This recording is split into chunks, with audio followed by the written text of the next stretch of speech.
Guys, welcome back my channel. कैसे आप सबको राम राम, नमस्कार। आज मैं आप लोगों को एक बहुत बड़ी खुशखबरी दे रही हूँ। आज हमारे महाराष्ट्र में 12वीं का रिजल्ट हुआ और मेरा लड़का 60% से पास हो गया। भगवान का धन्यवाद, आप लोगों का आशीर्वाद। आगे आप लोग मेरे चैनल को सब्सक्राइब करके मुझे मेरी पार्टी दे सकते हैं। लाल ज़बरदस्ती नहीं है, आप लोगों की मर्जी है, पसंद करो ना करो। तो पसंद तो करते ही हो, तो ही मैं थोड़ा सा आगे बढ़ जाऊंगी, करोगे तो। और मुझे आप लोगों को मतलब मेरे अंदर क्या चल रहा है, मैं आपको कुछ बातें ऐसा बोलने वाली हूँ कि जो मेरे साथ घटित हुई है वो बातें, मतलब मैं ऐसा नहीं कर पा रही हूँ कि मैं आपको बताऊँ, कैसे बताऊँ, क्या करूँ। ऐसा हो गया। मैं जॉब करती हूँ तो मैं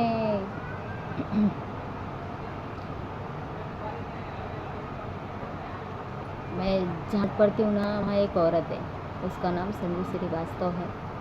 और हम ज़्यादा नहीं है, 5-6 औरत है। तो हमारा उसके साथ हुआ है झगड़ा मतलब किसी के अंदर ना सहन शक्ति बहुत ज़्यादा होती है और किसी के अंदर थोड़ी सी भी नहीं होती है। सहन शक्ति मतलब ऐसा कि अगर कोई कुछ बोल देता है ना, तो वही बातें में ना दिमाग में पलट के जवाब भी ना दे पाओ ना, तो चलती रहती। अगर पलट के जवाब भी दे दो ना, तो अंदर से संतुष्ट नहीं होता है। वैसा हो गया है मेरे साथ।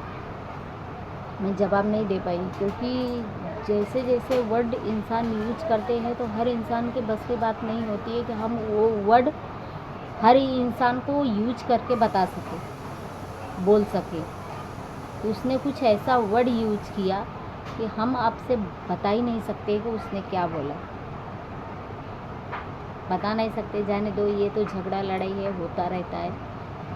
लेकिन उसके साथ जब झगड़ा हो गया, झगड़ा तो आम बात है, जहाँ 4 जन रहते तू मैं हो ही जाता है। फिर वो भी ड्यूटी के टाइम हुआ है। उसके ऊपर से मैंने गई कंप्लेंट डाली।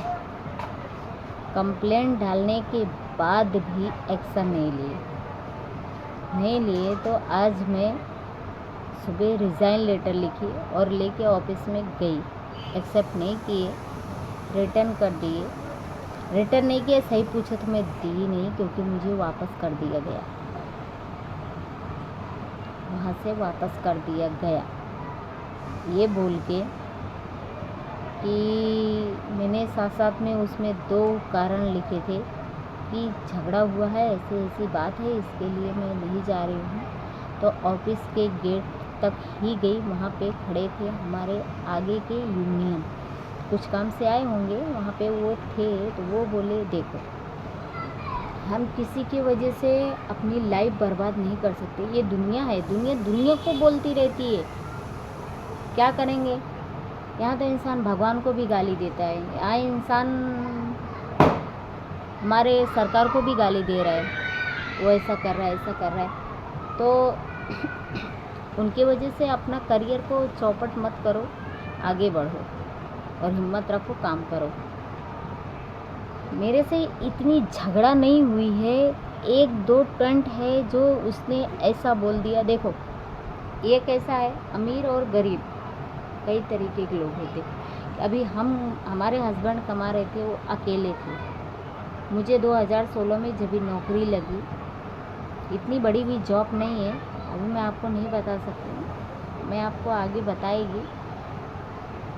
जब मेरी नौकरी लगी थी तो हल्की मेरी पटरी गाड़ी पे आई थी कि ऐसा लगा कि अब हम अच्छे से हो गए, क्योंकि यहाँ हमारा घर किराए का है, ऊपर से अदर चद्दर है। ऐसा भी नहीं है कि हम बहुत अच्छे शौक शान से रह रहे, इतनी कमाई नहीं है हमारे घर में। तो हमें लगा कि हमारी गाड़ी पटरी पे आ गई। बच्चे बड़े होते गए, उनका स्कूल कॉलेज आ गया, उनकी पढ़ाई लिखाई बढ़ने लगी, सब ऐसे ऐसे होते गया, तो हम अपने कंट्रोल के अंदर ही चल रहे थे। लेकिन अभी बीच में 2023 से अक्टूबर महीने से, अक्टूबर से क्या 2022 से ही मेरे पति की तबीयत ख़राब हो रही थी। लेकिन 2023 अक्टूबर में ऐसा हुआ ना कि उनको एडमिट करना पड़ा, उनको ऑपरेशन करवाना पड़ा था। तो हम थोड़ा हिल गए थे, इनसे कर्जा लो, उनको दो, उनसे लो, उनको दो, भाई खर्चे तो बहुत आते, ऑपरेशन है और 6-8 महीना उनको बैठना था। तो मैं अकेले घर कैसे चलाऊँगी? बच्चों का स्कूल का फ़ीस है, ट्यूशन का फ़ीस है, यहाँ तो मुंबई में 10वीं के बाद तो कॉलेज हो जाता है, फिर उनका गाड़ी भाड़ा है, घर का किराया है, लाइट का बिल है, घर का राशन पानी है, ये सब हम अकेले नहीं कर पाई, तो हमें कर्जा तो लेना ही पड़ा। अब करोड़पति तो है नहीं मेरे पास, बैंक बैलेंस तो था नहीं कि जो मैं वो यूज करती और उसी से अपना सब कर लेती। मेरे पास तो जीरो बैलेंस था, जब भी इनको एडमिट किया ना तो जीरो बैलेंस था। 2000 इनसे ले, 10,000 इनसे ले, थोड़ा बहुत मेरा पीएफ था, मैंने वो भी निकाल लिया। सब करके मैंने जैसे तैसे अपनी गाड़ी आगे बढ़ाई, अपनी गाड़ी आगे बढ़ाई भाई। उनको ऑपरेशन कराई चंडीगढ़ में, हमारे जेठ जी रहते, वो बेचारे लेके गए, करवाए, हर चीज़ किए, बहुत मेहनत की उन्होंने, भाई है, बहुत किए, पैसा बहुत लग गया। अभी यहाँ से करके वहाँ से करके मैंने कर्जा भात, वो वहाँ मैं यहाँ, बड़ा लड़का गांव में, सब तितर बितर हुए थे, ऐसा हुआ था। मतलब हमारे पास कोई भी नहीं था, मैं अकेली यहाँ पूरा हैंडल करती रही। पति को भी देखना है, उनको क्या खर्चा लग रहा है, आज का क्या चार्ज आया, कल का क्या चार्ज आया है, कितने का दवा आ रही है, कितने का इंजेक्शन आ रहा है, एनी टाइम में एकदम मतलब करती थी इनसे उनसे मतलब जो व्यवहार बनाया सबसे कर्जा लेके, लेकिन पूरा किया मैंने, नहीं सक्सेस हुआ। वहाँ 2 बार ऑपरेशन कराए, दोनों बार नहीं सक्सेस हुआ। तीसरे बार मैं उनको, तभी मैं ब्लॉग नहीं बनाती थी, नहीं आप सबको दिखाई होती, बताई होती। फ़िलहाल रिपोर्ट कहीं होगी तभी तो फुर्सत में मैं आपको बनाऊंगी, ब्लॉग दिखाऊंगी। मैं उनको फिर मुंबई लेके आई। मुंबई में रिद्धि विनायक हॉस्पिटल है मालाड में, ईस्ट में, वेस्ट में, वहाँ पे मैं उनको एडमिट की। वहाँ से उनका मैं दोबारा ऑपरेशन करवाई, ऑपरेशन सक्सेस हुआ। अभी अच्छे हैं, अभी कमा रहे, खा रहे। आज 1 महीने से गाड़ी पे जा रहे, गाड़ी चलाते, छोटे मोटे ड्राइवर है। तो हमने हर इंसान अमीरी और गरीबी से, दुख और तकलीफ़ से निकलता रहता है। उन्होंने ऐसे अब शब्द बोल दिए हैं कि वो बातों को लग गई हैं, बातों को ऐसा लगे, अरे तुम्हारे तो आदमी बीमार थे तो तुम इधर उधर से पैसे मांगती थी, ऐसा है वैसा है। और हमारे सामने खड़े होने की क्या हिम्मत है? क्यों? हमने तो उनसे पैसे मांगे नहीं थे, तो वो कैसे बोल दिए? मेरे बात में वही चीज़ घूम रहा है कि अगर सामने वाला, जैसे अभी हम आपसे बोलते हैं प्लीज़ लाइक करिए, प्लीज़ सब्सक्राइब करिए, तो ये हमें चाहे भीख समझ लो, चाहे प्यार समझ लो, चाहे मुसीबत में साथ देना समझ लो, और चाहे जो समझ लो। वैसा 2-3 टॉन्ट मारी, जो कि मैं दिमाग से पूरी हिली हुई हूँ कि मैं काम पे जाऊँ कि ना जाऊँ। मैं मेरे ड्यूटी पे गई, लेकिन मेरा काम नहीं काम कर रहा था, दिमाग नहीं काम कर रहा था कि मैं ड्यूटी करूँ कि ना करूँ, यहाँ से छोड़ के चली जाऊँ। ऐसा लग रहा था ना, अब भी छोड़ो और निकल के चली जाऊँ, क्योंकि मैं उसको फेस नहीं कर सकती थी। मुझे देख के अजीब ही लगता था, सही पूछो तो मुझे चिढ़ हो रहा था उससे।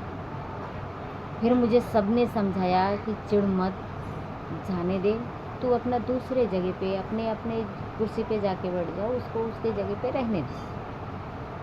मैं गई, अपना काम भी की अच्छे से, और मैं घर से रिज़ाइन लेटर लिख के लेके गई थी, और कारण भी लिखी थी। सीढ़ी तक गई, ऑफिस में जा रही थी, नीचे ही थी जब भी मैं, तो यूनियन आया था, कुछ काम रहा होगा, कुछ मतलब अभी तो नया यूनियन बना, उसके पीछे वाला गए वाला, तो वो आए थे। तो बोले कि कैसी है गीता? है, हेलो, मैं ठीक हूँ, अच्छा है सब। तो बोले कहाँ जा रही है? मैं बोली थोड़ा मुझे कंप्लेन लेटर डालना है, उसके लिए मैं जा रही हूँ। तो बोले कि क्या हुआ, कैसी क्यों हुआ, क्या हुआ, तो मैं उनको बताने लगी मेरे साथ ऐसा ऐसा संजू श्रीवास्तव ने किया है। उन्होंने मुझे ही नहीं बोला है, एक मंजू दूबी है, उस बेचारी को भी, उसको तो मतलब उसके कोख को गाली दी क्योंकि उसके पास बच्चे नहीं है बेचारी की, आज 15-16 साल हो गए। तो ऐसा कोई कितना कैसे गिर सकता है आजकल तो कोई ऐसा तो नहीं अनशिक्षित है, सब शिक्षित है। ऐसे लोगों को क्या बोलने का, इतने बड़े शहर में रहते हैं, उनका भी हार तो है नहीं कि क्या बताएं कि हाँ चलो हाँ यहाँ गांव के आदमी है, समझदार है, समझते हैं क्या है कैसा है। अब मैं लेटर, वो मुझे बोले कि तुम्हारे वजह से बहुत को नुकसान होएगा, इसके लिए तुम ये लेटर वापस लेके जाओ, तुम तो रिजाइन दे दोगी लेकिन आगे चल के नुकसान दूसरे के ऊपर इफेक्ट पड़ सकता है इसका। समझा बुझा के दुनिया को बोलने देने का और अपना काम करते रहने का, आगे बढ़ते रहने का, इसके लिए मैंने वापस आई। मेरा दिमाग नहीं काम कर रहा है। मुझे आप लोगों से एक ही मदद चाहिए कि आप लोग ये बताइए कि ऐसे इंसान को इग्नोर करके मुझे आगे बढ़ जाना चाहिए कि वहीं पे स्टॉप होके बैठ जाना चाहिए, क्योंकि हम बड़े लोग नहीं हैं। और अगर कोई बोलता है ना तो वो बातें ना ऐसे दिमागों में घूमती रहती है। अभी के लिए फ़िलहाल इतना ही बोल पाऊँगी क्योंकि ब्लॉग बहुत बड़ा हो जाएगा। कारण और हैं, आप लोगों को और बताती। आप लोगों का धन्यवाद, और मुझे इसका सॉल्यूशन आप लोग बताना please please please. Ram Ram.